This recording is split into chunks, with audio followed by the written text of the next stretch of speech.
Would you guys mind introducing yourselves and saying a little bit about where you're from and all that? Go ahead. Now, what are we doing? Introduce yourself. Start with your name, when you were born, and where you're from. Carl Jones, January 19th, 1941. Your turn. And Your turn. Well, Linda Hibbert Jones was born 10/30/43, 15 minutes before Halloween, and I was born at home in Burlington in the middle of the night. In the car? No, I Oh. was born. Lola was Oh. born in the Oh, car. all right. I was born at home. and when did you two first meet?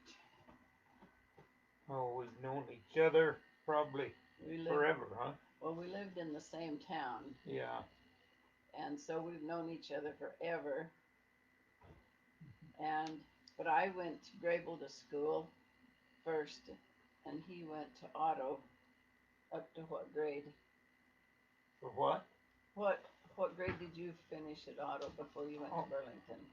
Well, I went through the 5th grade in Otto and then went to Hyattville for a year and then to Burlington for the 7th grade. Okay. What's your first memorable experience in your life? You talking to me or her? You call. You got to pause.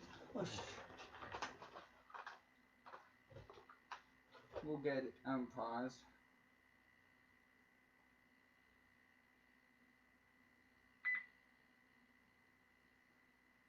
We ready? Yes.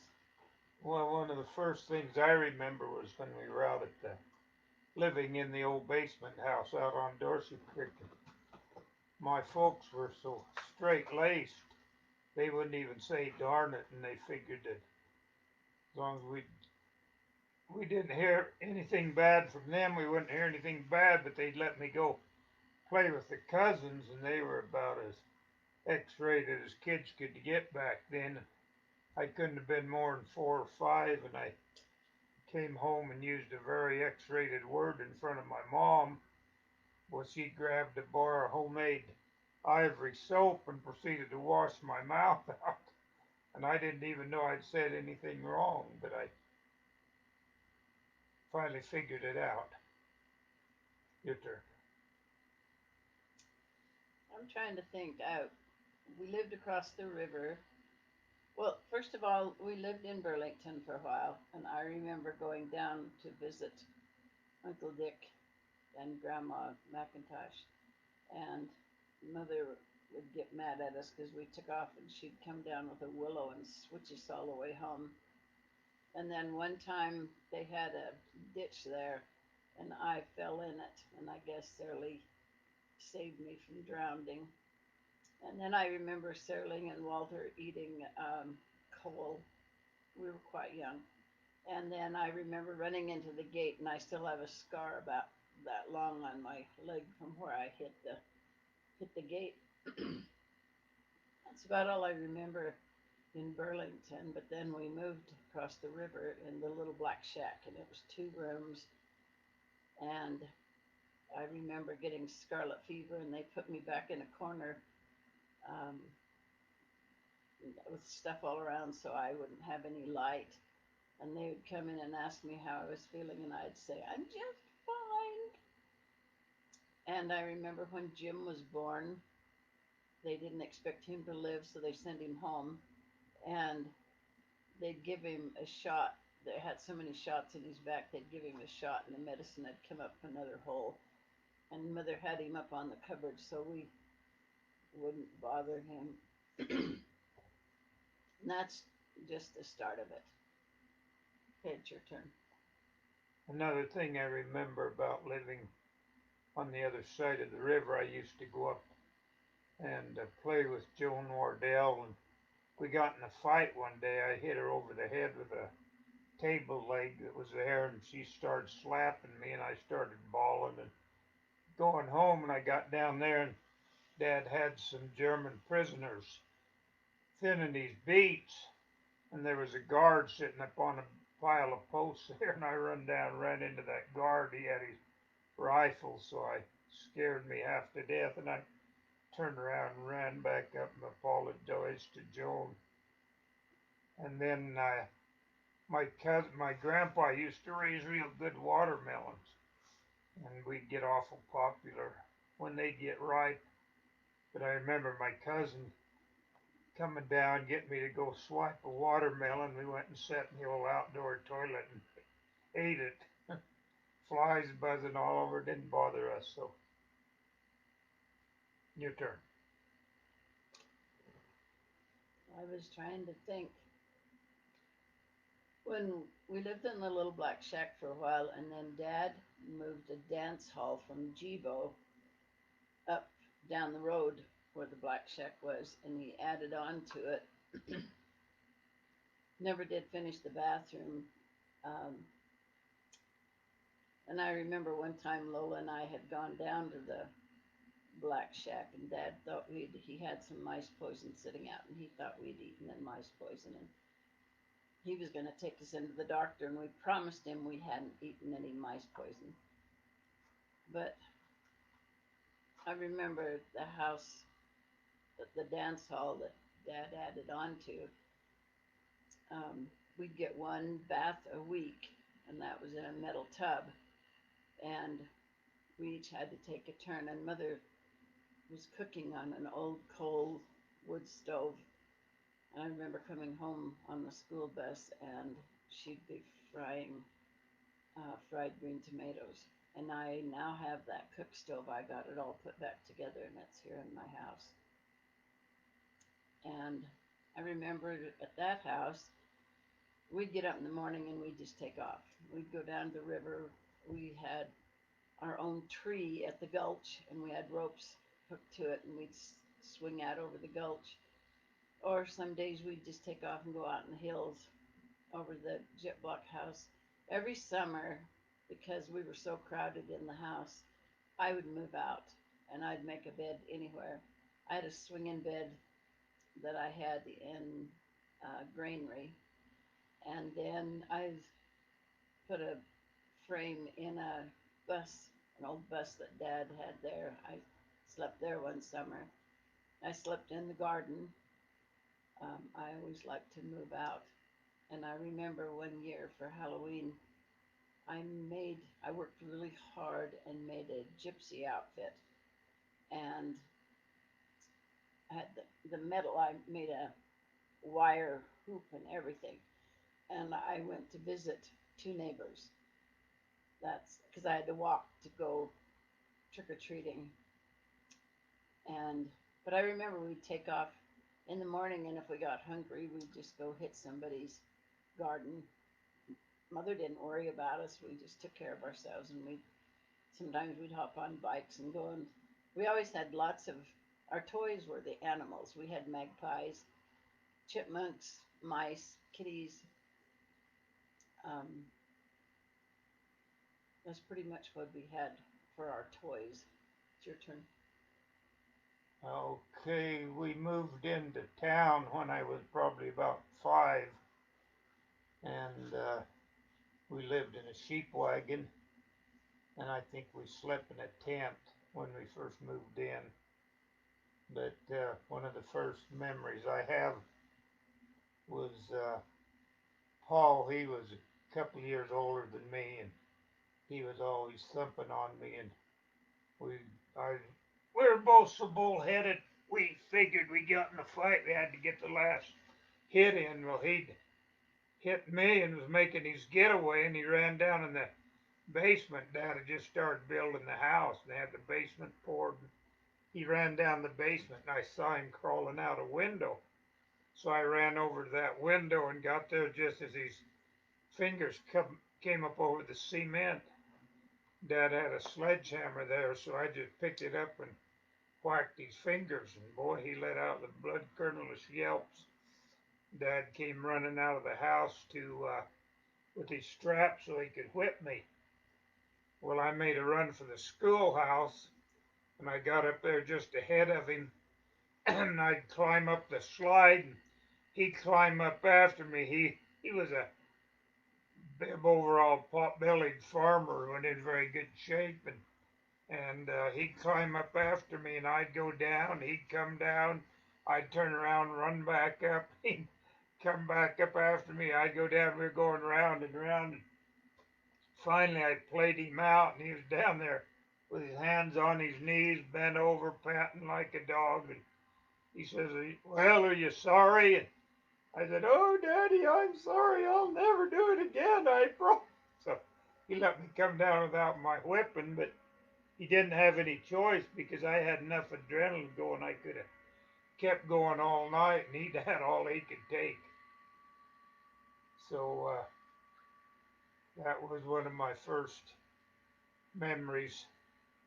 And then when we went to school, I think I was in the second grade there at Otto, and my brother would have been I think he was in the fourth or fifth grade, but the teacher, they had two rooms, the first, second, and third with one teacher, and the fourth, fifth, and sixth with the other. And the teacher that was teaching the first, second, and third, she had this dog that kept following her to school. Well, about that same time, my brother Paul had fell in love with this cat, and he decided as the teacher was going to bring her dog to school, he could bring his cat. So he brought the cat, and the dog wasn't getting along very good, so they told my brother he's going to have to leave the cat home. And he said, "I'll leave my cat home when you leave your dog home." Well, they claimed they couldn't leave the dog home. He'd chew through his rope or the garage door or whatever. So there were some real mean sixth grade boys, and they were going to have some fun, and they took the cat out in the middle. We're going to take the cat out in the middle of the playground, let the dog chase it. Well, a 5-pound cat can crap 10 pounds when they get scared. This big old tall kid had a hold of the cat. Another guy had a hold of the dog, and they were heading for the middle of the playground. My brother is back there bawling, "Don't hurt my kitty!" Well, they get out there. The cat knew something was up, and this big tall kid threw the cat down. They turned the dog loose, and here the dog come after the cat. The cat let out a hiss and went up over that guy's shoulder, that tall kid's shoulder that was just crapping and clawing. And he was really doing a dance trying to get rid of him. And the cat came down and left a trail all the way into the schoolhouse and finished it up on my desk. And that was our afternoon recess. But we got the rest of the day off because we were cleaning up. Well, here probably about 10 years ago now, they had a Western Day for the temple workers up here in Billings, and they asked me to bring my ponies and my wagon up to give rides. Well, I was unharnessing my team after the party, and this guy came up and was talking to me, and he said, "You don't remember me, do you?" And I said, "Give me a little hint." And he said, "Otto." I said, "Well, then you're one of the Bullinger boys." And it was that Jerry Bullinger. He was one of the temple workers up there. But we got to talking, and I knew his brother was in on that cat deal, but I didn't remember him being there. So I proceeded to tell him about the cat. I got about halfway through the story, and he finished telling it just like I'd been telling it for 50 years, almost word for word. So other people remembered it too. Did you ever regret doing that, Carl? Doing it? Yes, sir. Doing what? Doing that cat thing with that cat, doing the crapping on his shoulder and all that? I didn't have anything to do with it. I was just a spectator. But I remember, I thought that the big tall kid that I knew, the guy that married his sister. This was the guy that was carrying the cat. And I saw him down at Grable. This was 20 years later, 30 years. And I said the next time you have a family reunion, ask old Dwayne if he remembers that cat going up over his shoulder, clawing and crapping. And I seen him a while later and I said, "Do you ever ask Dwayne about that cat going up over his shoulder?" And he said, "Yeah." I said, "What did he say?" "Oh, he remembers it all right." But I didn't have anything to do with it at all. I was just a spectator. Okay. Well, I have some memories still across the river. My mother had us taking piano lessons from Mrs. Durfee, and I wasn't too much in favor of it, and so I would go out and hide in the hay when it was time for a lesson.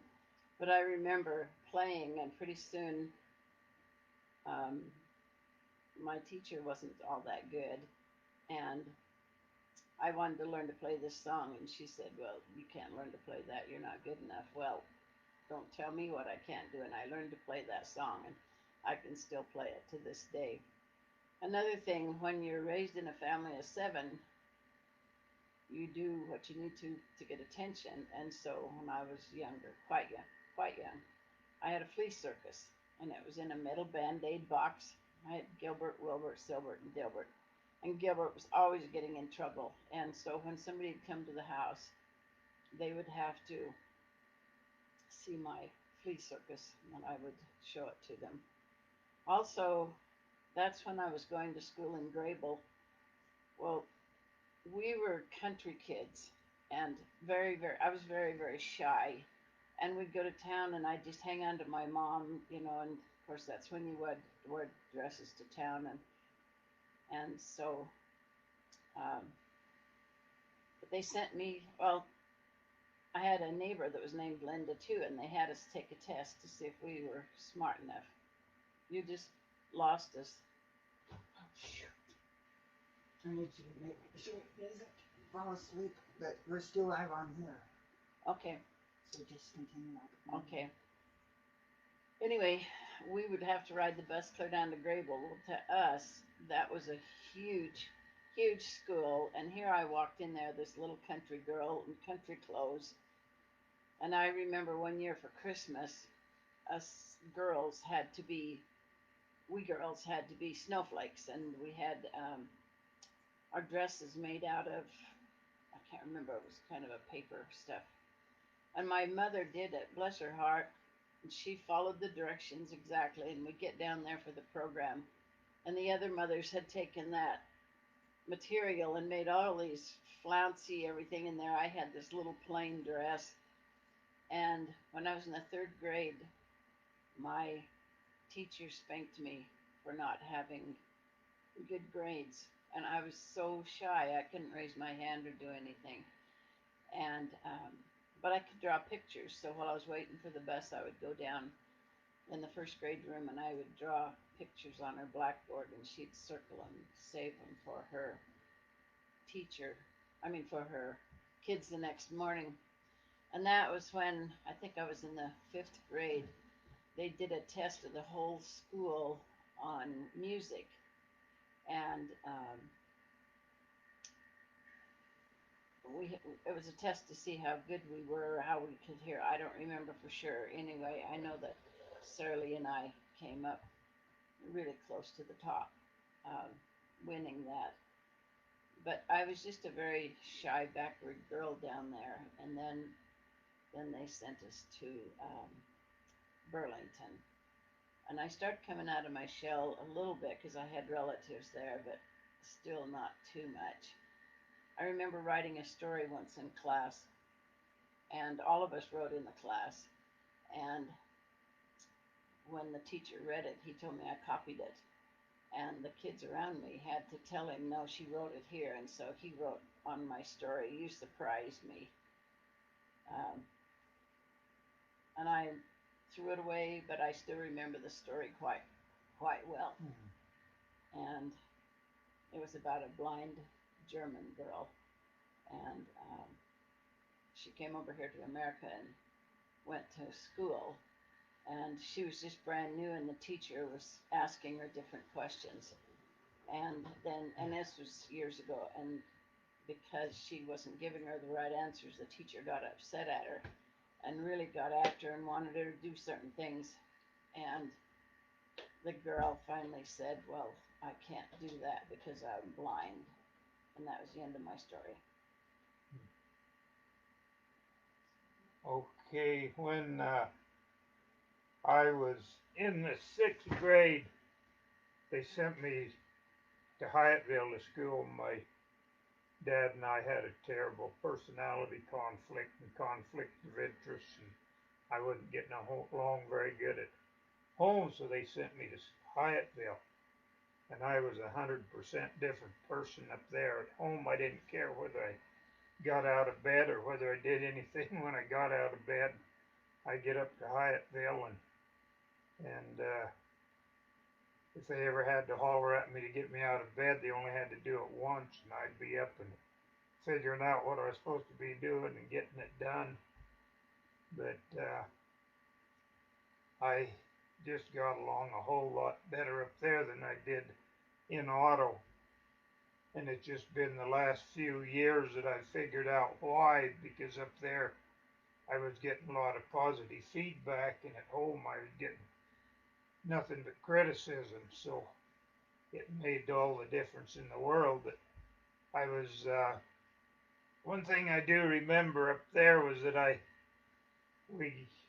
another neighbor boy and I got causing the bus driver some problems, and I mouthed off on the way to school one time, said something I shouldn't have said, and boy, that old gal hit her brakes and said, "Carl, you get off." So I got off, started walking back home. Then I got to thinking it might not be a bad idea if my uncle didn't find out about this. So I whirled around and ran about 2 miles to school. Got there before the bell rang. But those guys up there used to rib me about getting kicked off the bus and then beating it to school, which is a little exaggeration, but not too much. But I've gone up there after I got out of school, married and whatnot, and worked with a lot of those ranchers up there. Had no problem whatsoever doing their shoeing, their fencing, their riding their colts for them. I've just always got along up there a lot better than I did down at Otto. Tell them about falling out of the car. Oh, I forgot about that. Well, I was going to say one other thing. I remember when we were quite young, we'd go out and ride on the tractor with Dad, and Dad taught me how to whistle, and I learned how to whistle like birds. And but I look funny when I whistle, so I don't do it very often. But I love to whistle for the grandchildren.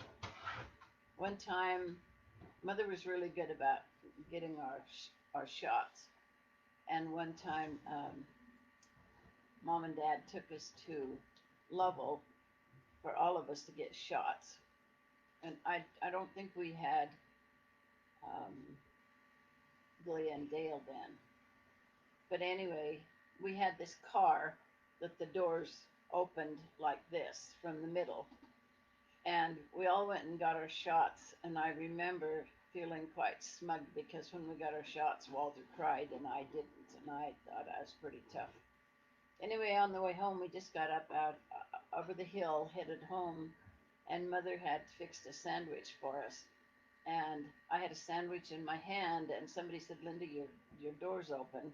So I reached over with this hand, opened the door, and the wind caught me, and it flipped me out.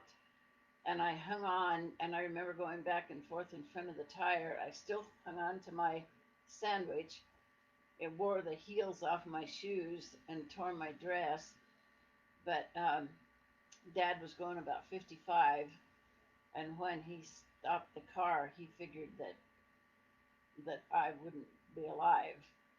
And the doctor told him later that if I'd have let go, I would have just rolled on that road and it would have just peeled me like an onion. Anyway, they took me back to the doctor, and this arm was burned pretty bad from dragging on the road. And he couldn't do anything about it. He said I was fine. And so we went on home. But I remember that night when I slept, this arm was weeping and it stuck to the sheet. Mother had to soak it off of me the next day. But that wasn't my time to go, and I don't remember how long it was after that Dad got rid of that car. But those were kind of dangerous cars.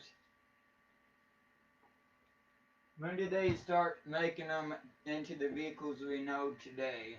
I have not a clue.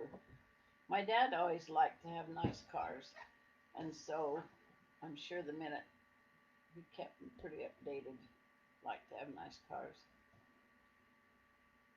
Okay, I'll have to start telling my Aunt Lenny stories. I had this aunt that was really, she meant well, but she was a little overbearing. When I started rodeoing, she came up and put her arm around me and she said, Carl, I hear you want a rodeo. And I said, yeah, you're right. She said, my, I wish you wouldn't associate with those kind of people. But her kids were 1,000 times worse influence on me than any rodeo people ever were. They were about as X-rated as kids could get back then. And we learned some things from them we shouldn't have been learning. But one time, her boy Mac and I were out hunting magpies. We used to kill these baby magpies when they started coming out of their nests, and we could cut their legs off and take them to town. They'd pay us 5 cents a piece for them for a bounty on them because they were trying to get rid of them. And her boy and I were out hunting magpies, and there come a cloudburst, and we were probably 2 miles from the house and riding bareback, so we bailed on our horses and headed for the house. When we got there, we looked like drowned rats, and we were half froze to death. We just left the horses on her lawn and headed for the house. And she met us at the door, and she was not going to let us in till we moved the horses off her lawn. And old Mac, he started arguing with her, and pretty quick he said, good hell, Mom, my butt's already so wet I'll catch pneumonia. Boy, it struck me funny, and I started laughing. And my Aunt Lenny, she'd cuss on him for a while or bawl him out, and then turn to me, don't laugh at him, Carl, he's not a bit funny. Well, that made it all the funnier, and I'd laugh a little harder, and it just went from bad to worse. She wasn't very proud of me for laughing at him. And then she taught me in the 4th and 5th grades, and she had about half a dozen kids that weren't church members, and she took it on herself to give them lectures on the word of wisdom about every week or two, and then she'd get talking about it, and somebody'd raise their hand and tell about something bad happened to their aunt or uncle or somebody because they're smoking. Well, she had one boy that was a little bit slow, and then had an older boy that was kind of a prankster anyway. Well, he bought a cigar one time and told the younger one that he'd give him $5 if he'd smoke it and inhale every puff. Well, back then $5 about like 500 now, so he did it. And it pretty near killed him, but he got his $5 when they get telling their tobacco stories. I'd have to tell about that. The stories were okay as long as it didn't involve her family, but when it involved her family, she didn't want anybody to know about it. And so she finally got where she wouldn't call on me. I'd be raising my hand, and she just ignored me. Well, one day there was kind of a lull, and I proceeded to tell about it anyway. She slipped back there. She says, I wish you'd learn to just keep your mouth shut, she said. But she was something else, I'll tell you what. Your turn. I can't think of anything. I mean, there's a lot of stories. Okay. I remember when Dad moved us from the house across the river to over on to the last house we were in. And of course, I took my swinging bed. I had it in the backyard. And I remember we climbed in the cupboards as they moved the furniture over. And we had Bell's store down there, and we'd go to church there in Otto. We just had a real small church there, and everybody was related to everybody. And Carl's sister played the piano and the organ all the time, so I didn't get much chance to play. But there in that church, Melvin and Irma Neves knew how to dance, and they taught us all how to dance the mamba, the samba, the cha-cha, the ballroom, everything, the waltz. And when I went to college, I'd go to a dance, and I couldn't believe nobody knew how to do what we did. But we had, um, oh, what were those called? We had the shows, road shows, and they were a lot of fun. We did a lot of fun things in the church there. It was a good thing to do. And I ran around with Jeanette a lot. I didn't ever get in trouble. She got in trouble a lot, but I didn't. But that church is still there, and it's just full of Carl's dad's junk, and I just want to cry that it's been let go so bad. Okay. I've got to tell some more stories on my brother. Like I say, he was a lot bigger than me, and we were always fighting, and he was thumping on me. I was always looking at ways to get even with him. We were up in the canal one time. It was only about knee deep, and we were swimming. But all we could do was float. And he came floating by me there one day. We were swimming stark naked. He came floating by me with his eyes shut and his mouth wide open. I had to go potty anyway. So I went right in his mouth. He jumped up, went to spitting. He said, "What the hell tastes so salty?" And I had my bare behind up, and I was on my way out of there. I'll tell you. He finally found out what I did. I guess it wasn't anything to brag about, but it was a good way to get even with him. And then when I was about in the 7th grade, we had 5 cows. We had to hand milk night and morning.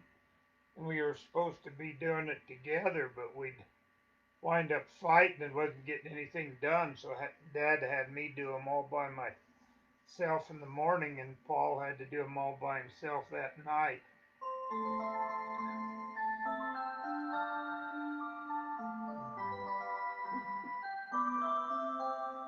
That clock is what Billy and I bought for when I had Mother for 13 years. The what? I had Mother for 13 years, and so she sat in here and watched TV, and so I saw that clock in a store, and I had to buy it for her for Christmas because it was so pretty.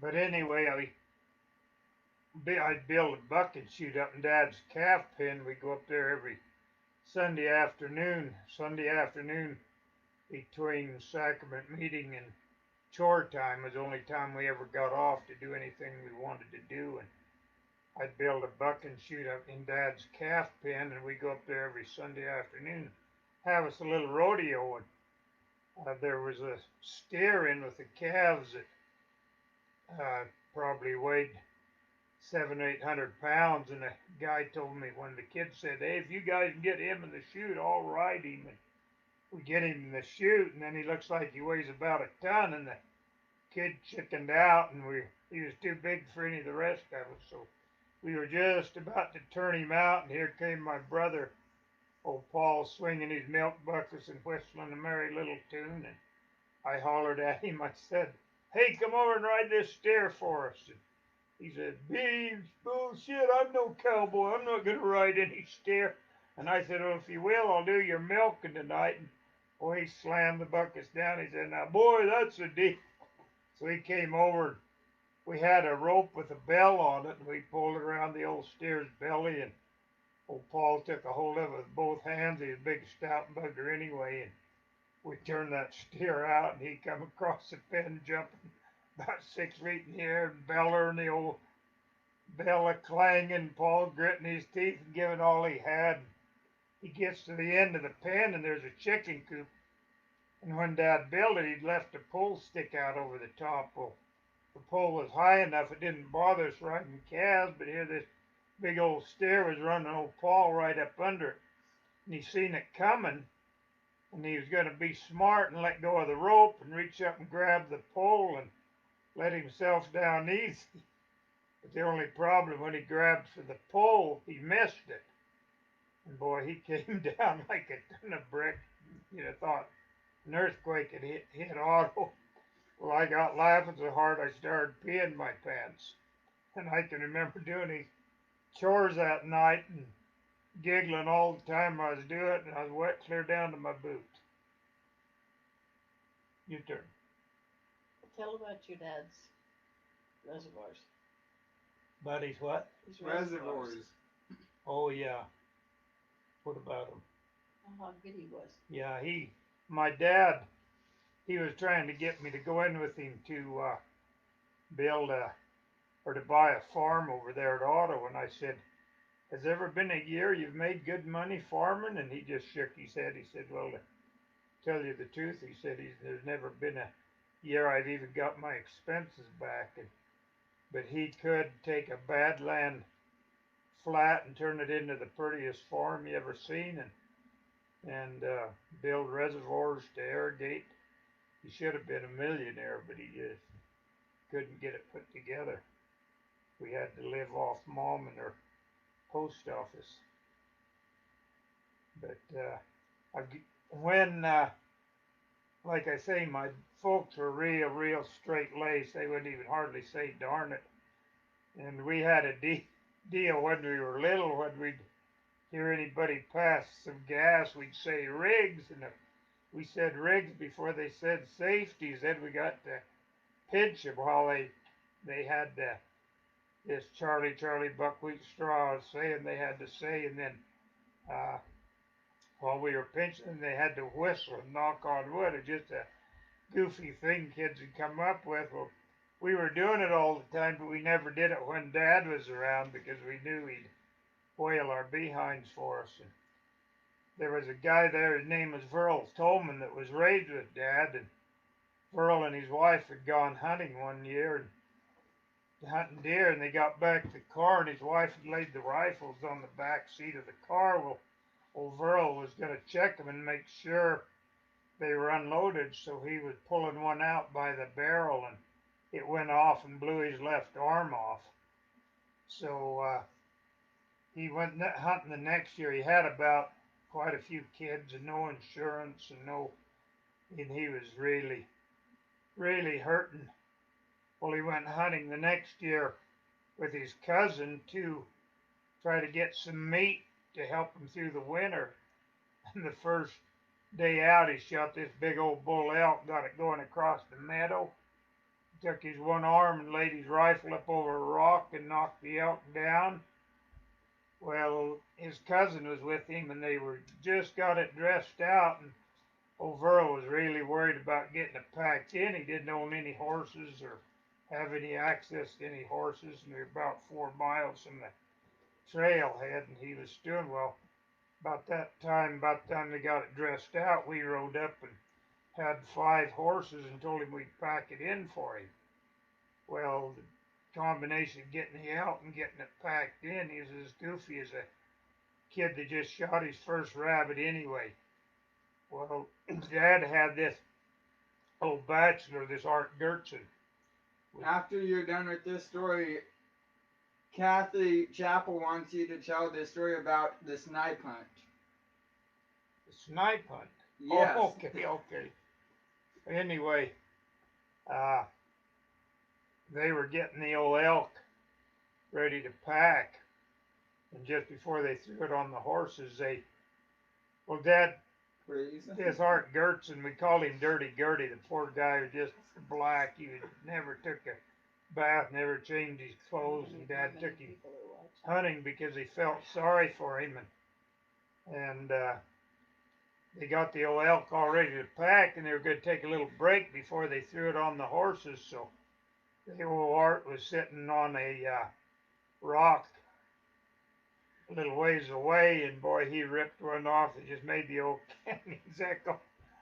When Verl heard it, he hollered out, he said, oh, safeties. And then he turned to my dad. He said, no, he said, rigs him, Dub. Don't you remember when we used to have rigs in church on Sundays? And boy, old Dad's bald head just went to smoking. And I got to laughing, but I didn't dare let Dad see me laughing about it, so I made a run for the one pack horse, and I was hiding behind him just about to bust wide open, and I finally got the laugh out of me, and I looked over at Leroy. He'd made a run for the other horse. He had his glasses off, wiping tears out of his eyes, so he got laughing so hard he was bawling, but I've mentioned it to Dad a few times since then, and he just changed the subject. He never would. Did appreciate it. But the snipe hunt was when I had Davis, and he was always knew more than we did, and didn't know how to say I don't know or anything. He always had the answer. So one night we decided to take him snipe hunt. You were out on a fence. We were out on a fence. Which fence and where was it It was located? up above Hyattville. And anyway, I took him down, set him under a rock about an eighth of a mile from the camp, and I gave him a box to hold open and a bucket and a hatchet, and I told him to give us about 20 minutes and then start pinging on that bucket with that hatchet.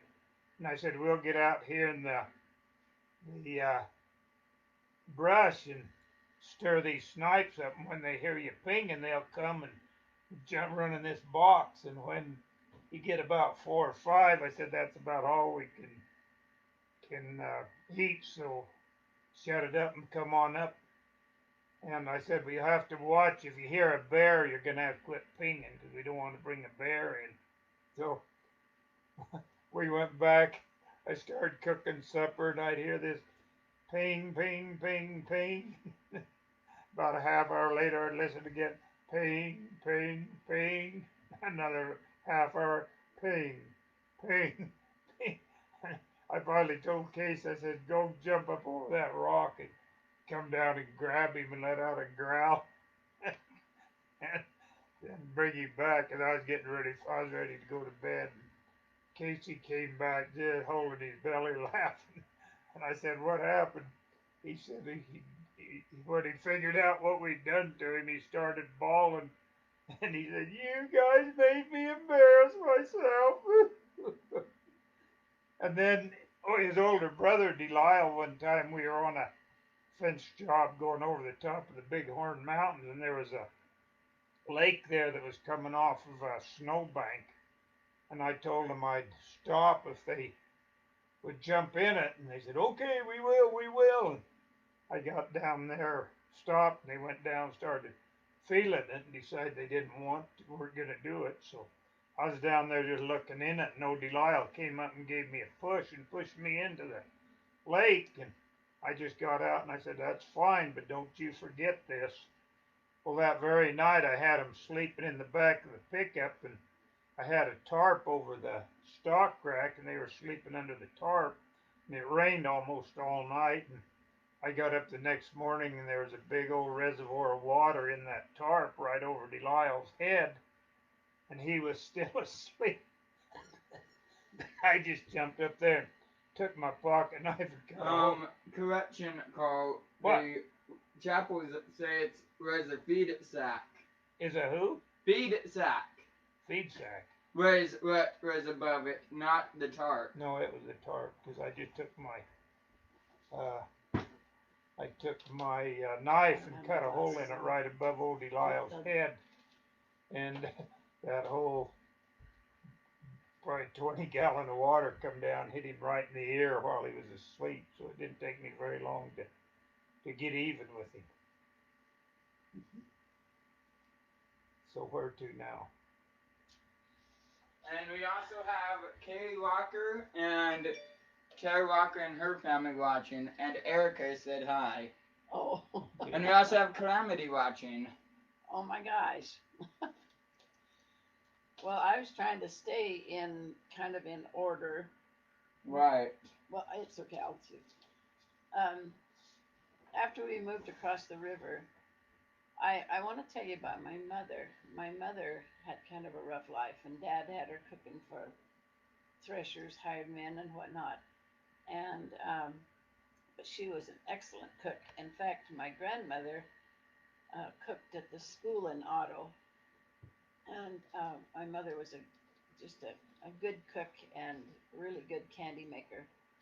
And my dad was a good cook too. He liked to do the stews and the soups and whatnot. And my dad, the way he was raised, when he would cook, he was used to eating everything, and he would eat cow brains.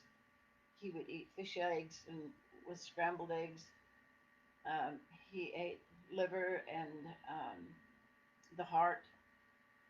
Um, and he always cut up all of his own meat. I remember helping him wrap meat because he would go either hunting or he would kill whatever he had there. My dad was quite an entrepreneur. When he married Mom, he moved into grandmother's house there in Burlington. And they lived there for a while, and then Uncle Jack got married. And my grandmother told Dad that she knew that he could make it on his own, but that Uncle Jack couldn't. And so she moved Dad out of the house. So that's why we moved across the river. And Dad bought a lot of land. His patriarchal blessing told him that he'd have a lot of land. And so he had land from one side of the river clear to another. And to entertain himself, he had a cat that he would go down and move the river around. But my mother was an excellent cook. And the thing about Mother, she always took us to church. She never told us we had to go. And I've always loved the church, but we went to church in Otto, and then they had a big hullabaloo, and that's a whole nother story. But they moved us to go to church in Burlington, and we went to seminary and whatnot up there. And I remember when I had my swinging bed out by the house, I would get the bed swinging and get my kiddies in with me, and then because we were right there by that busy road, that's when I started saying my prayers because I didn't want somebody to come over and kill me in my bed, you might say. Your turn. Okay, I gotta tell a couple of stories on her grandpa. I used to go down like on a Sunday afternoon and listen to him lying and bragging and whatnot. And he just kind of rough talking, old horse trader. I was down there one Sunday afternoon when right after Glia was born, and I was sitting there, and Linda's mom came in, and Grandpa said, "Where's the baby?" And she said, "Oh, she's out in the car." He said, "Well, the old horse's tit, go get her." And I always had a warped sense of humor anyway, and I got to giggling over the horse's tit deal.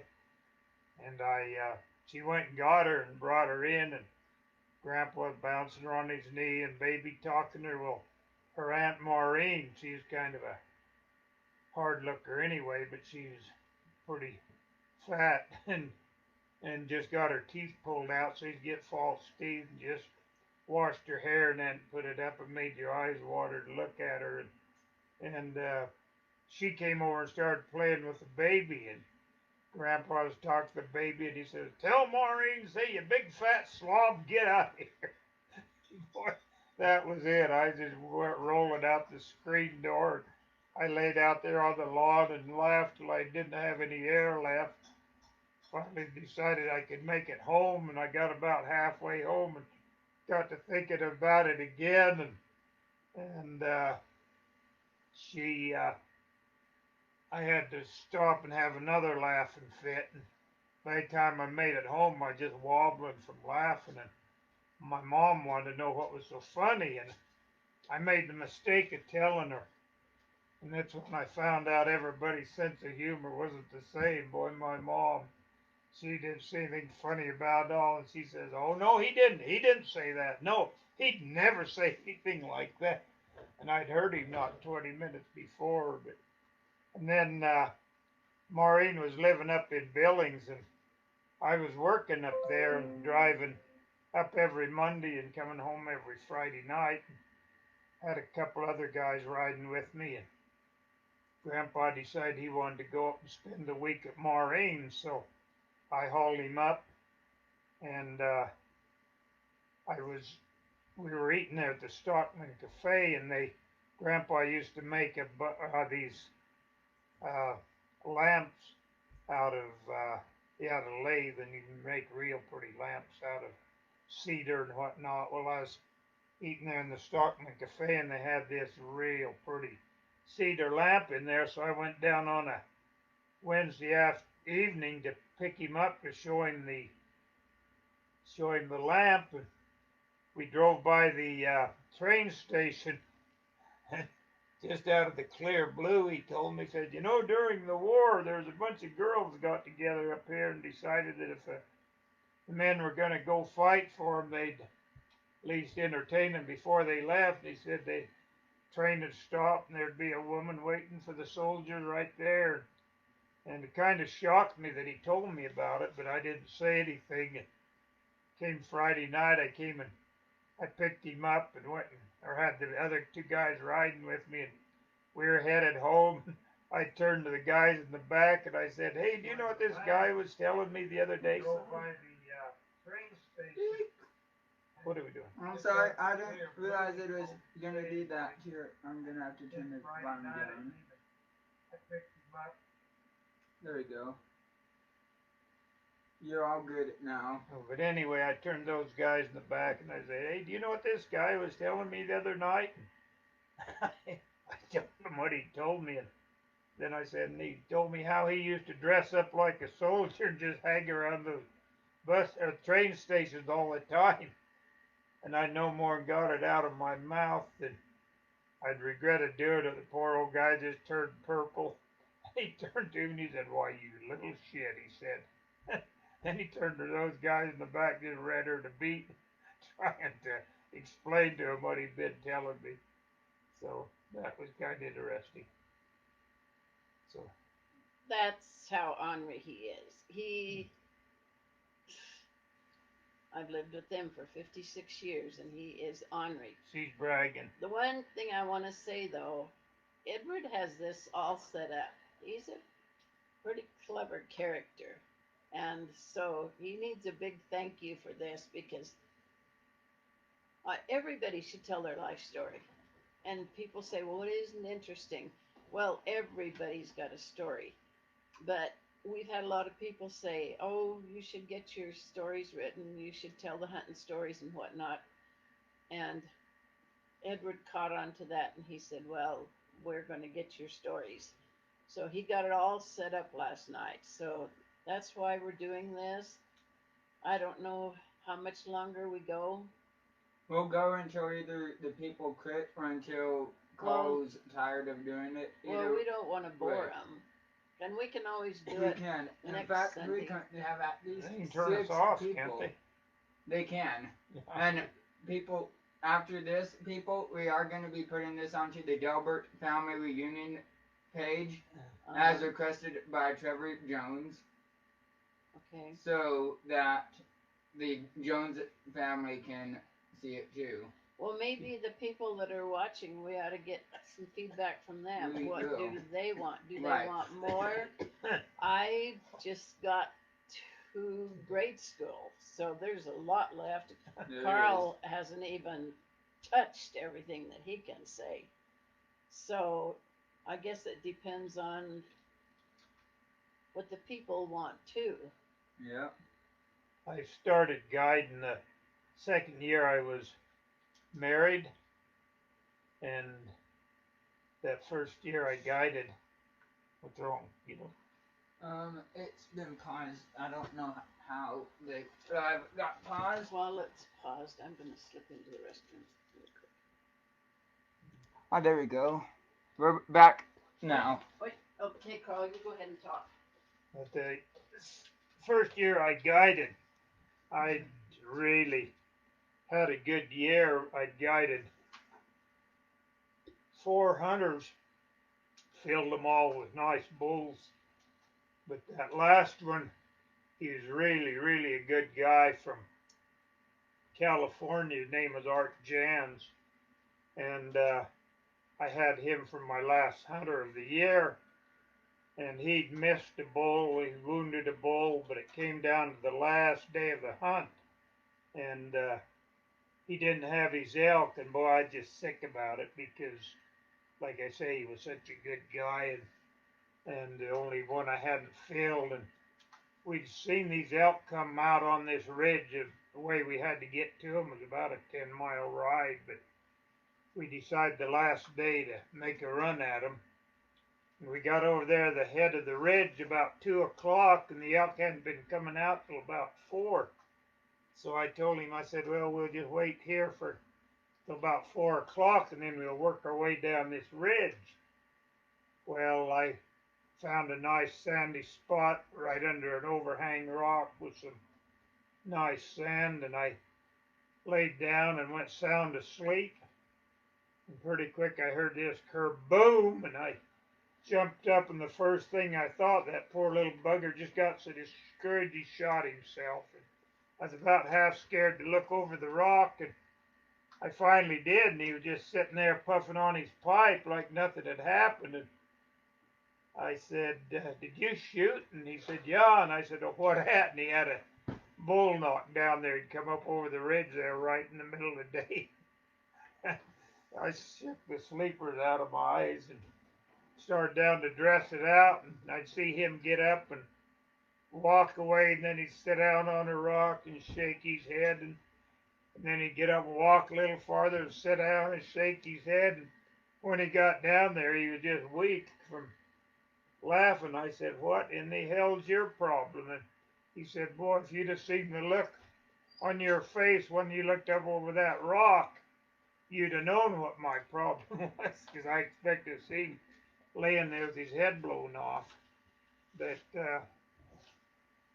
I was a big tough guide, and there I was asleep when he shot his elk, and I was really not feeling too proud of myself, so I made him promise he wouldn't tell anybody that I was asleep.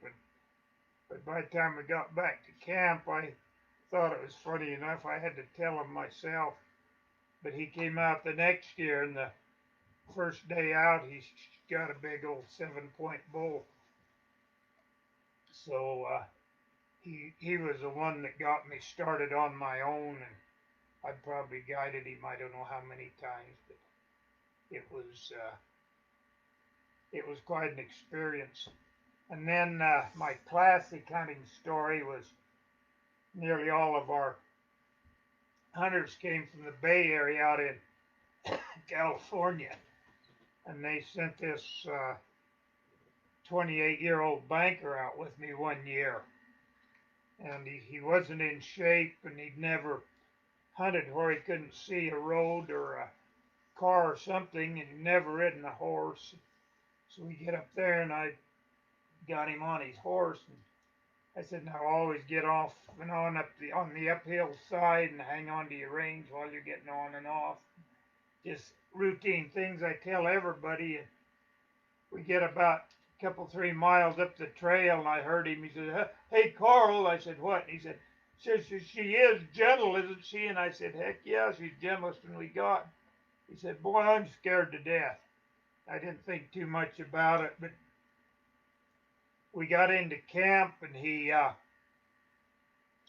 we'd had a grizzly bear hit our camp there a year before, and it dug holes trying to bury stuff and whatnot, and I had to show him where the grizzly bears had dug the holes, and boy, that was it. He started piling wood up out in front of his tent, and when it got dark, he had a fire shooting about 10 feet in the air, and he was trying to get his partner to stay up with him to keep it going, and his partner said, hell with you. He said, if you want it going, you keep it going yourself.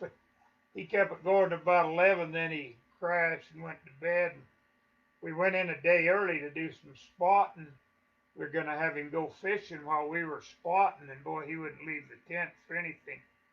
Well, we'd spotted this big old bull over in the next drainage. We'd seen it that morning and that evening, so we decided to head for him the first morning. So I had this Dave that was helping me. When we got up on top, I said, you take him down the lower end of this slide here and get him laid up over a rock or a log, and I'll go up, take my hunter up this other slide, and then I'm going to start walking down through the trees. And we did, and I started walking, and pretty quick I heard a kerboom, then another kerboom, another kerboom, and I ran down there, and I said, did you get him? And Dave said, well, he hit him, and I went over and found the blood trail, and I said, well, we'll give him about a half hour to get sick, and then we'll start trailing him. Well, I go back and get the horses and come back and pick this guy up, and we'd only gone about 100 yards. He said, I never should have shot. I never could hit those running shots. I said, well, were all three of them running? He said, no, the first two were standing, but the third one, it was running. Well, the third one was the only one he hit. And he said, I wanted to get closer too, but Dave wouldn't let me. And when I got back, I stepped it off from where he was shooting from to the blood trail, and it was just 125 steps, and I had to go down through a little draw, so I know he couldn't have been shooting more than 100 yards, and he missed two standing shots and finally hit. And we just started trailing him, and he says, well, let's go back. He says, I don't think we're going to get him anyway, and it made me about half mad that he would wound him and then not want to follow him. So we were heading up the trail, and I said, you come with me. I said, we're going to get him or die trying. And I walked the poor bugger from about 8 o'clock till 11, and we finally lost the bull. We got back to our horses, and there he was tired and scared and no elk and wasn't feeling very good. And so we headed up the canyon. We had our sleeping bags and some grub. We were going to spend the night out. We get up there, and I sent him up one draw with Dave, and I took my hunter and went up the other. And the next morning, right at daylight, I heard him start, or no, that evening, I heard him start to shoot. And I thought that lucky bugger found him another elk. So we get over there the next morning and no elk. And I asked Dave, I said, you guys getting some more elk here last night? And he said, no. And I knew we were the only ones dumb enough to be up there. So I said, well, what was that shooting? He said, well, that was us. I said, what were you shooting at? He said, well, come over here and I'll tell you. I got over there. Well, first, I'm getting ahead of my story. First, as we were riding up there, his horse was falling behind, and pretty quick I heard him say, she's bucking, and she was just trotting to catch up, but he thought she was getting ready to buck him off. So I go back and lead his horse for him, and I knew if he's going to say two more words, he was going to be bawling like a baby. So I saw up there's some scrub pine trees. It looked like somebody used them for toilet tissue, and then it dried. So I saw one of them and pointed. I said, hey, Gary, look there where a bear wiped his butt. And he said, you're kidding. I said, no, I'm not. I said, that's a fact. I didn't think he'd believe me in 100 years. But anyway, I asked Dave about that shooting. He said, well, it was us. And I said, well, what the hell were you shooting at? And he said, well, come over here and I'll tell you. I went over there, and he said, you remember telling that guy that bear wiped his butt on the tree? And I said, yeah. He said, well, he believed you. And I said, oh, no way. He said, I'm not kidding. He said, I left him here just a little before sundown. I climbed this point to do some glass, and he said, I no more got up there, and he started screaming bloody murder and shooting in the air, going, Dave, Dave, bang, bang, Dave, Dave. He said, I come running back, and I said, what the hell's the problem? He said, look here, kid, we're right in the middle of Mayor's Motel. Look here. He'd found some of that stuff about 4 foot up on a tree. He said, this SOB must have weighed 2 tons. And Dave said, oh, Carl was just teasing you. And he said, oh, I don't think so. He said, I think that's the truth. And you got to get me out of here. I'm glad I come, but this just isn't for me. And so I told Dave, I said, oh, relax. I said, we can find you another bull. And he, no, you got to get me out. This isn't for me. I just can't take any more of it. So finally I told Dave to take him back to camp, and I said, keep him there at night and take him out early in the morning. And to get back to camp, and the sun was still fairly high, so the guy said, well, let's get out here tonight. And Dave said, no, Carl told me to keep you here tonight and take you out in the morning. He said, you can get me out tonight, I'll give you my rifle. And Dave said, well, okay. So they headed out. He said when they got down where they could see a light in the car, he lit up like he just shot a 7-point bull. And they headed for town, and they got about to town. And the guy said, well, I'll go ahead and buy you a steak dinner, but I really can't give you my rifle because my wife would kill me. But anyway, I thought we'd seen the end of him, but he came back a couple of years later. We took him into the thoroughfare, and it was about the same deal. He bombed out on us. But we brought him out, and I took him up to the feedlot up here. They were feeding some buffalo to show him to him.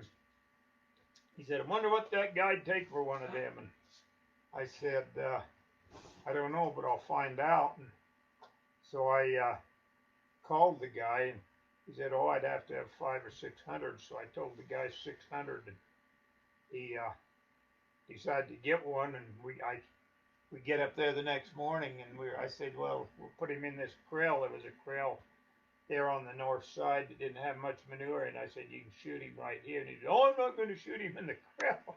So we set him down out by the haystack and turned the buffalo loose. He run by him, and he shot him, and when he went down, he said, go get my camera. So I went and got his camera, and he had the picture taken one way and then the other, and I imagine there were some pretty good stories going around when he got home. Okay, your turn. We have one person. We have a request. What? What? Becky wants to know how we met. And she would also like to hear the 80s and 90s with the kids you helped with love, hearing the hunting stories. Doing what now? Oh, just relax. Okay, let's see, where do I even start? Carl and I've known each other because we grew up in the same town, and we've known each other forever and ever and ever. And I didn't have that much to do with him.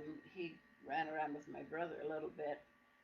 But in high school, he asked me, he was really, really shy, and he asked me to the Sadie Hawkins dance. No, you asked me. I asked him, There, that's right. Okay. And another gal came up and asked him, and he told her to go find some other sucker. But anyway, he went with me. But anyway, after he went to college in Laramie for 2 years, and I went to Powell for 2 years because my dad, I didn't think I was very smart because my dad told me at one time, he said, you're going to raise your kids to be as dumb as you are. So I didn't think I was very smart, but I went to college in Powell, and I did a little better there, but I didn't like college. I loved learning, but I didn't care for the school. Anyway, I'd been there for 2 years, and Carl, out of the blue, Mom had me come home to help her, and Carl asked me if I'd like to go up on a pack trip. And it was some of our relatives were going to go up. I didn't have anything else to do, and so I said, yeah, I'd go. So I went up, and he hardly talked to me. And, but I always had my air mattress blown up, and my horse was always saddled and everything. But he didn't have much to say. Well, we were riding back to Cody after the trip, and he was entered in the rodeo. And so I went to the rodeo with him, and he had been doing quite good, but that night he missed everything. But anyway, we stopped to get something to eat. And so I just scooted over, was feeding him French fries, didn't think much about it. And we get to our house, and he goes, what are we going to tell everybody? And I was like, about what? And he was like, about us going together. And I was like, whoa. And he says, well, don't say anything to anybody. And I went right in the house, and I go, Mom. Well, he went home and forgot to get his horses out of the horse trailer. He milked the cows twice. And then he started checking around with doctors and everything, and because I guess, well, anyway. So my dad was pushing me to go to college another year because I think I lacked a credit, and I didn't want to go. And Carl was going up to Helena to work for Wardell, Callis Wardell. And so I just got in with him, and I went up and I stayed with Merla La Follette, and he stayed with Callis. And I was working at the hospital on the maternity floor, which is another nice story. Anyway, we'd been there for a while, and my birthday came and went, and he gave me a pair of cowboy boots for my birthday. And the girls at work said, "Oh my gosh, for Christmas you'll probably get a saddle." So Christmas came, and he handed me a box, and I remember I had a cold sore. And in this box was a Western shirt, and then he gave me a vase with flower, a yellow flower in it. And I was like, "Oh, that's nice." And he goes, "Wait, wait, wait." And he reached around and he pulled out this box and gave, he never asked me to marry him, ever. I don't think he still has. But anyway, I had always liked everything square. I like square clocks, square everything. And he got me an emerald cut diamond with the baguettes on the side. He went around Helena, and the guy that would chew the least, that's the ring he bought for me. Then he never would set the marriage date, so I finally came up with a date, and we went up to Canada to the temple and got married the 26th of February. And What year is it? 64. And both sets of our parents, who never went anywhere, his dad didn't, my dad didn't, they didn't come to graduations, they didn't come to anything, but they drove clear to Canada to our wedding to get married in the temple. And it was a blizzard, and Mother said they just about had a wreck and went off the road. And I couldn't believe that they would come clear to Canada for us to get married. And then I didn't like everything. There's no mountains where we got married, so we went clear back to Great Falls and spent the night, and then we went on to Helena. No honeymoon. We had an apartment that the bed came out of the wall, and Carl was hod carrying, and we stayed there for a while, and then I had a cousin tell me, "If you want to What would you like me to reply back to her saying, Carl? Oh, they said, if you want to stop traveling, just get married. Well, the minute we got married, we started traveling. And that's a whole other story. Okay. Oh, one of my classic rodeo stories was when we used to go to Montana every weekend to the rodeo, and I'd take what hay I could take and get up there. They were always baling hay along the road, and when I'd run out of hay, I'd just stop and borrow a bale. And Linda was really getting on me for that. And anyway, we were taken and gone. I was up in northern Montana somewhere, and I had it, and I turned the driving over to her, and I said, "The horses are out of hay, so you're gonna have to stop when you run onto some." She let out a snort and got in, slammed the door. Away we went, and pretty quick I felt her stop, and I heard the door open. Heard her stuffing hay in for the horses. We went to the awards banquet down in Riverton that fall, and when I went up to get my awards, the cowboys started clapping, going, "Speech, speech, speech." So I get up there and I said, "Well, I guess I ought to thank my wife." I said, "She did a lot of the driving for me and stole a lot of the hay for me this summer." She didn't say anything funny about it for some reason. Well, I thought he was going to give me a compliment, which compliments from Carl are as rare as hen's teeth. And I was sitting there kind of beaming, and then it wasn't a compliment. But when I'd pull into a rodeo ground, the cowboys would say, "We sure hope your husband appreciates you," because I drove him all over the place rodeoing, and we had 3 little kids with a camper with the window out between the pickup and the camper.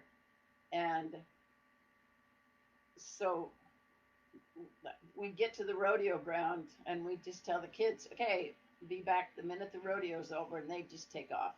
And I would go pull over somewhere because I couldn't sleep. But we were coming back through. We traveled all over the state of Montana. We were coming back through Flatheads one time, and it had rained that year, and it split the cherries, so the pickers wouldn't pick them. And the kids and Carl and I were like, oh man, because we love cherries. So we kept going and kept going. It was like then there'd be signs saying cherries 10 cents a pound, you pick. Well, we went for a while, and pretty soon Carl says I can't take it. So we went back to the fairgrounds to spend the night. Tell them about the Holy Rollers. Oh, they were having some kind of a revival there. This was at Polson at the rodeo grounds. They had a big old tent set up, and it was full of people that were chanting, and the guy was up on the stage with a guitar and a drum just hollering, Jesus loves you, Jesus loves you, and the crowd was chanting, and I thought it'd take them a week to get everything out of there, and we got up at daylight the next morning to go pick cherries, and they were all gone. So I don't know what that was all about, but we sure got our fill of cherries, I'll tell you. We stopped and we ate them for breakfast. We ate them for lunch, and everybody said, oh, you're going to get sick. We never did. Carl would pass his hat back through the hole into the camper, and the kids would fill his hat up. And then we stopped. Didn't we stop another time? It seemed like we did some canning, we went back too. up. We got some more cherries. But our rodeoing, our children, we had a house trailer, and we pulled it over to Otto. It was a 1-bedroom house trailer, and we had it painted, but we had an overhead camper, and our children literally were raised in that camper. And Carl, when I was expecting Casey, Carl said paper diapers and paper plates, and Casey literally learned to walk at the rodeo grounds. And some of the stories, oh my gosh, we were in Lovell one time, and we turned the kids loose, and there was a bull jumped out of the arena, and I didn't know anything about it, but I had a person come up to me, and they said, hey, your daughter just got hit with a bull. And so I went and found her, and she was in the camper, and she had seen the bull coming, and she climbed this fence, and he went like this with his head and just clipped her under the chin. And instead of coming to us, she went to the camper. But oh, that could have been a wreck. But and then in Three Forks, I saw a guy get killed. He was a bull rider, and the bull went up and hit him. The rodeoing stories are just endless because we rodeoed. I remember going 7 days a week rodeoing, and then during the day we'd build fence. We took our kids with us everywhere. Carl built an arena for Jay Conway, who's a very famous sculptor up in Great Falls, Montana. And we were all there, and we all helped with the building.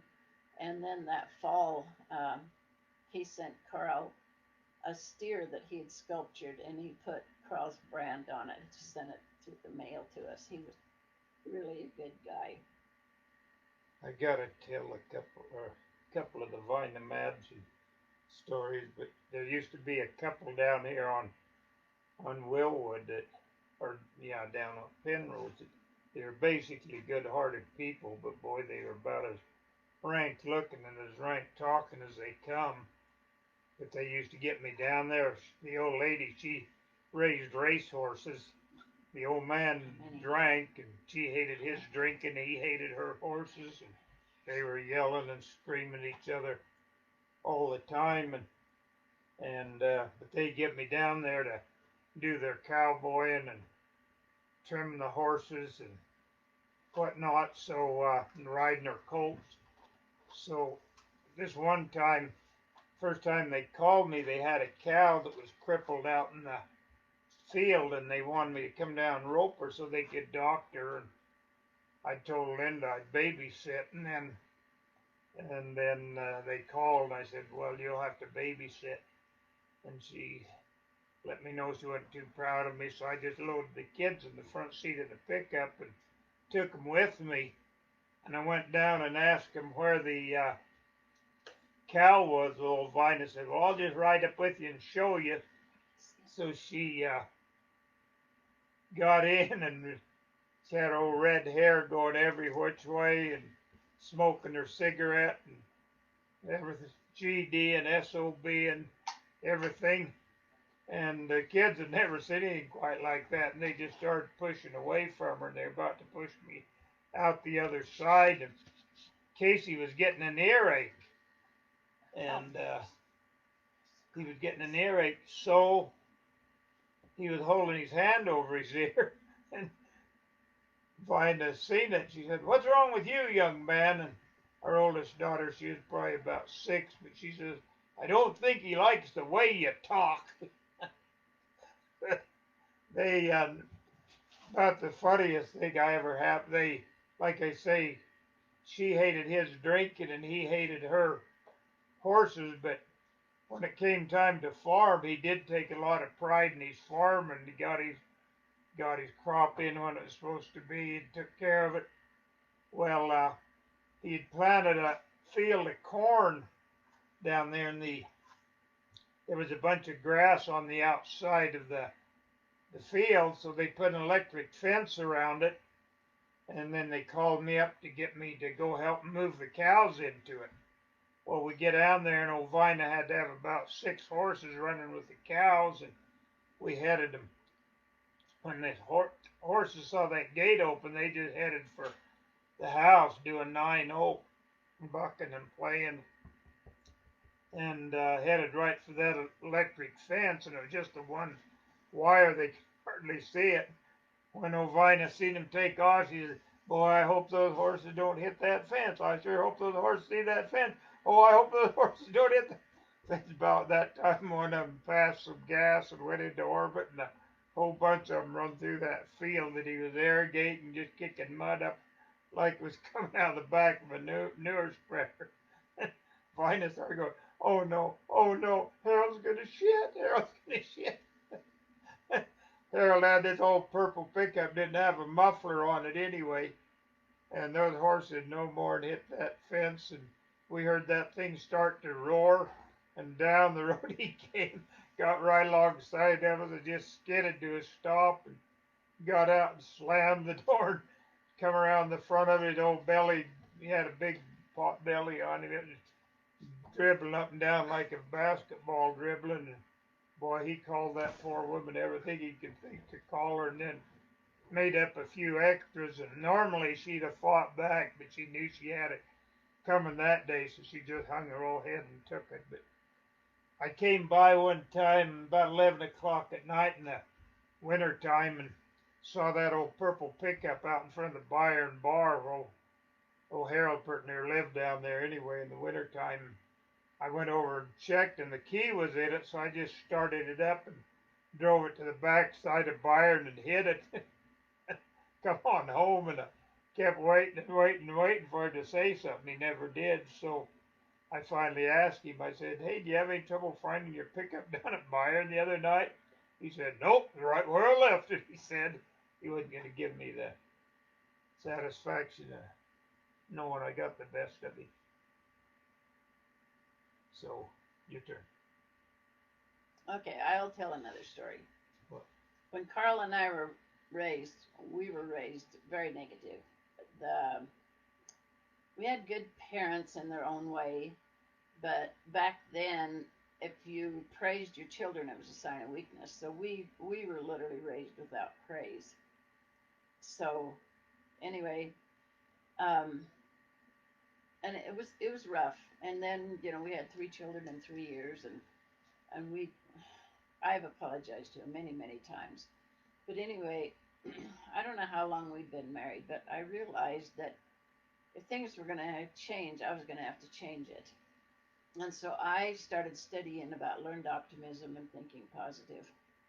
And so I went down to Salt Lake City one long weekend a month for a year and took NLP training, which is neuro-linguistic programming.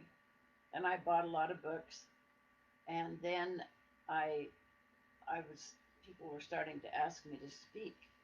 So I had a friend who had run for Mrs. Wyoming, and she said, "Well, you should run for Mrs. Wyoming." And I said, "Well, I'm 52 years old." And she said, "Go for it." And I said, "Oh, what the heck." So I signed up, and I was supposed to fill out this because it's supposed to promote marriage and family. Well, I was just wanting to learn stage presence, so the friend said, "You're not saying it right." And I said, "Well, then you fill it out." So, anyway, I ran for Mrs. Wyoming, and I was running against 20 and early 30-year-old women. And it was really quite an experience. But the funniest thing was getting Carl in a tuxedo. And I wasn't out there to help him because I had to be getting ready myself. And the girls were on stage with me. But here's Carl. He didn't know how to do a tuxedo, and there's a lot of different buttons and whatnot. He was going up and down the hall getting everybody to help him. And I had people say, "Well, I'm going to come just to see Carl in a tuxedo." But anyway, at the same time, I was directing Seven Brides for Seven Brothers for the church.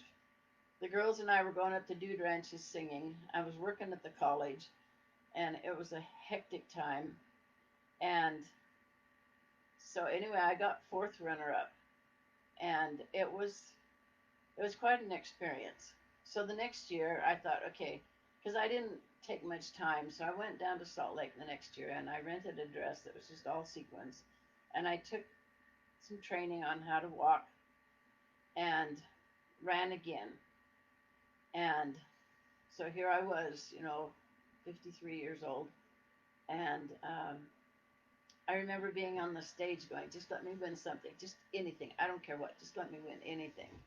And of course, Carl was up there in his tuxedo, and he had a great big white bandage around his thumb where he'd hurt it from probably fencing or something.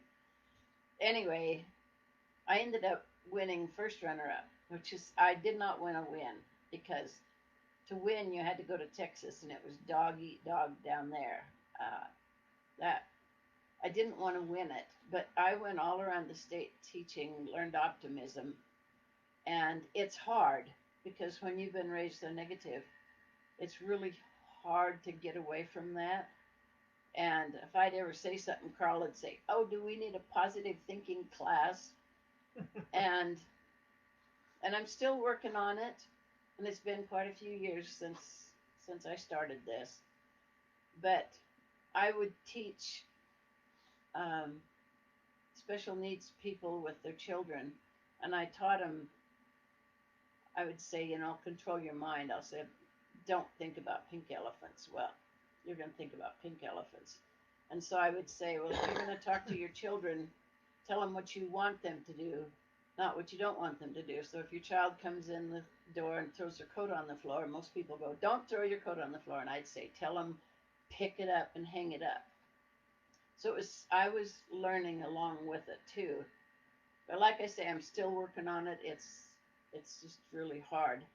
But that was quite an experience for me too. And I grew up thinking I was homely, and I remember after I got first runner-up, I went and asked my mother, I said, "Well, can I be the swan for tonight?" But it was a good experience. I tell everybody they should do that. Okay. When I was shoeing a lot of horses, I would take one of the kids with me to hand me the nails and the shoes and whatnot and the tools. It saved me about 10 minutes a horse. So I was doing some shoeing up here at Clark for a guy who was running a trail ride, and I get up there. I took Camille with me. She was probably about 7 or 8, our second daughter, and I took her with me.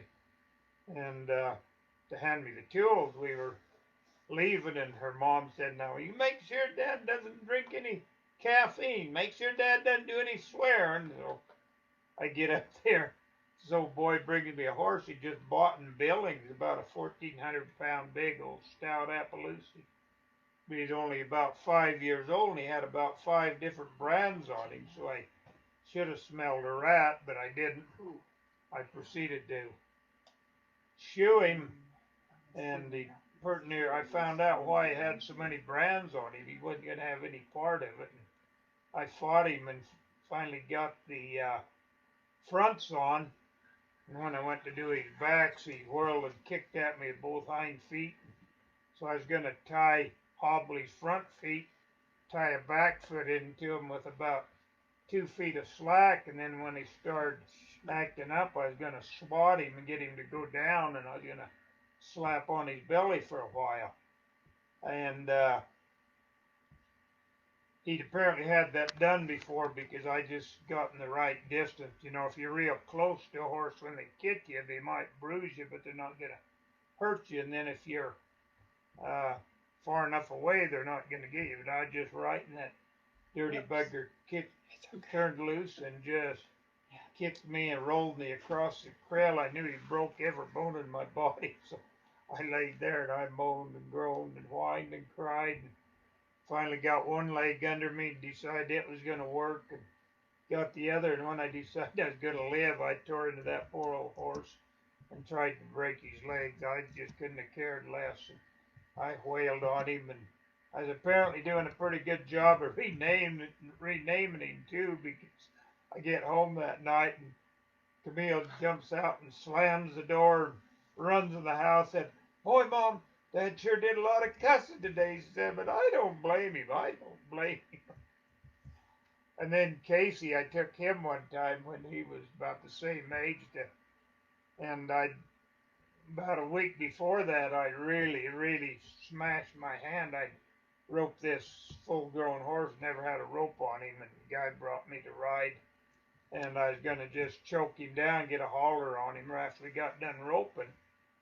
And I made a run at him and roped him, and this horse I was riding would have turned the freight train off anyway. And I didn't get much of a dally, but I was trying to hang on to what I had, and boy, that horse hit the end of that rope, and my horse had turned off and stretched about 10 feet of slack into that rope, and I lost the dally, and it came around, and boy, just hit my hand. I couldn't have put it on an anvil and hit it with a sledge. And my fingernails turned black, and I got blood blisters on my ends of my fingers. And boy, I was hurting. I came up and took a handful of aspirin, went down and held it in the canal. And but I was so far behind on my shoe, and I had to keep going. So I got everything going except this right forefinger. Boy, I kept it out of the way of everything. It was really hurt. We got their horses shod and we're coming back through town. I told Casey to get in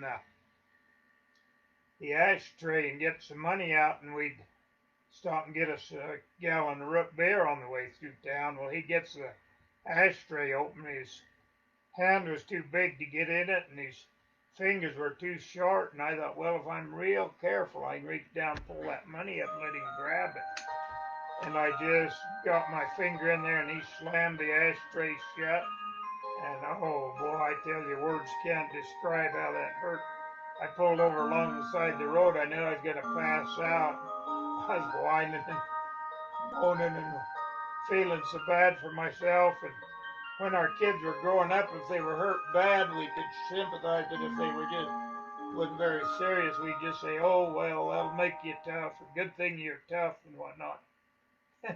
Casey listened to me whine and cry for a while, and pretty quick he said, "Oh well, you're tough." That's all the sympathy I got.